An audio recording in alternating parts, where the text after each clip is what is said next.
Hey guys, I'm Chad Hoover. Welcome to today's video where I'm going to talk to you about the top 5 things you should not do while fishing from a kayak. Fish on! That's a toad, brother. Golly!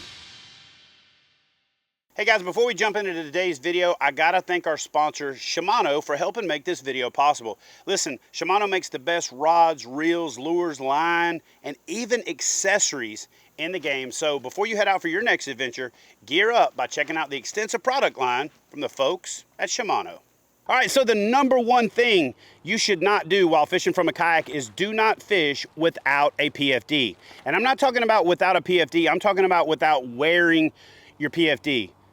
Do me a favor, do yourself a favor, and more importantly, do your family a favor. And if you don't care about yourself or your family, do local law enforcement a favor so they don't end up having to look for your body sometime, tangled up in an underwater fence or lay down or something like that and find you full of crabs or in a gator hole. Anyway, you get the point. Always wear your PFD. All right, so the number 2 thing you should definitely not do while fishing out of a kayak, and I can't believe I even have to say this one, but I do, is do not go fishing in a kayak without a paddle, an actual paddle, right? I get it. Oh, I got a pedal drive. I don't need a paddle. I got a motor. I don't need a paddle. Pedal drives are mechanical, motors are mechanical, and they can fail. It's gonna be a long day if you get caught out there with no paddle. So have a paddle. I firmly believe you should have your paddle ready to go at all times, even if you're using a motor, even if you're using a pedal drive. I get it, a lot of people like to take it apart, stick it inside their boat, stick it in the back. I like the double header from Yak Attack, keeps it off to the side of the boat. If I gotta back up real quick, if I gotta make a major move, I can just grab it. If my motor happens to fail and I'm in the middle of the channel and a boat's coming, you don't got time to reach in the back, grab your paddle, try to fight through all your rods and put the thing together to get out of the way. So have your paddle readily accessible, but have a paddle. And you know what? A real paddle, an actual a kayak paddle, not a boat paddle, not one of them little $7 safety paddles from God knows where, Amazon probably, and definitely not one of them little backwater assault paddle things, because that thing ain't gonna do anything for you except maybe help you fend off a beaver if a beaver should attack you, or maybe like swat a dragonfly that's trying to mate with your forehead or something like that. Don't go fishing with just a backwater assault paddle. Trust me, that thing is relatively close to useless. But again, I mean, I guess a beaver attack is possible. Yeah, take your paddle. All right, guys, the number 3 thing you should not do while kayak fishing is do not overload your fishing kayak. Now, I've done a video talking about the fact that manufacturers are lying to us. They're lying to us about the weight and about the capacity, and that's a big problem because a lot of you guys don't know, and if you haven't seen that video, I'll link it up in the description box, but most kayak manufacturers include the weight of the kayak in the capacity. So if you see a kayak that's rated at 450 pounds and you're 400 pounds and you think you could take 50 pounds, you're wrong. You're already overweight because you have to subtract the weight of the fishing kayak from that total. And I highly recommend you actually weigh your fishing kayak. I don't know that there's a manufacturer out there that is dead on with their weight.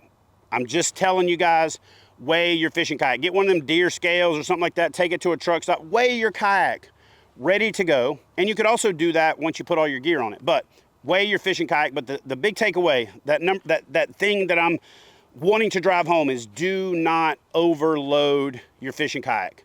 Okay, the number 1 thing you can do for yourself is lose a little weight, like I've done, and like I'm continuing to try to do. That'll help you feel better. It'll help you look better. I mean, you won't look as good as I do in a 2-piece, but you'll still look pretty good, and you'll just feel better. But again, don't overload your kayak. A lot of people don't think about when they put themselves, a trolling motor, a battery, 452 pounds of tungsten, you're overloading your fishing kayak. So be sure that you know what the weight of your boat is, what the capacity is, and stay about 75% of that capacity. Don't try to max it all the way out because that capacity is not max. I promise you, I don't think there's anybody out there that's boat will truly float 100% of what they list as capacity on the website. I could be wrong, but trust me when I tell you, I've tried a bunch of them and most of them are closer to about 75%. All right, so don't overload your fishing kayak. The number 4 thing you should not do is do not exceed your limitations. Don't exceed your limitations and where you can go, where your craft can go, where you and your craft can go. And I know you're gonna say to yourself, like, well, how do I know what my limitations are? Get out on the water and test yourself. Learn how to get back into your kayak and realize if it's difficult in flat water and in calm conditions, it's gonna be more difficult in rough conditions. So again, know the weather, know your limitations, and again, the number 4 thing is do not exceed your limitations. One of the biggest mistakes I see kayak anglers making. All right, guys, so the number 5 thing that you need to do is try before you buy. Okay, so the do not is do not buy before you try. You're gonna want to try the fishing kayak out that you're gonna use before you make that purchase. And I know a lot of you say, well, guy, I don't have a dealer near me. I don't have the ability to go to a demo day. One of the best things you can do is join one of the local fishing groups or make a post on social media. I'm looking to try this boat out. Offer to pay for their gas money, buy them lunch, do whatever. And you can probably get an angler that's local or someone within your region to meet you at a boat ramp and let you try their fishing kayak. Now, one of the coolest ways to do that is offer to not inconvenience them. Hey man, let me know what time you're getting off the water. I'll meet you, I'll try your boat out, and then I'll help you load your gear. So again, guys, the number 5 thing you should not do as a kayak fisherman is do not buy before you try. All right, guys, so I hope you guys enjoyed this video. I want you to go back home to your family. I want you to enjoy your time on the water. So make yourself a priority and make sure you don't do any of these things you shouldn't do when kayak fishing. I'll see you guys in the next video.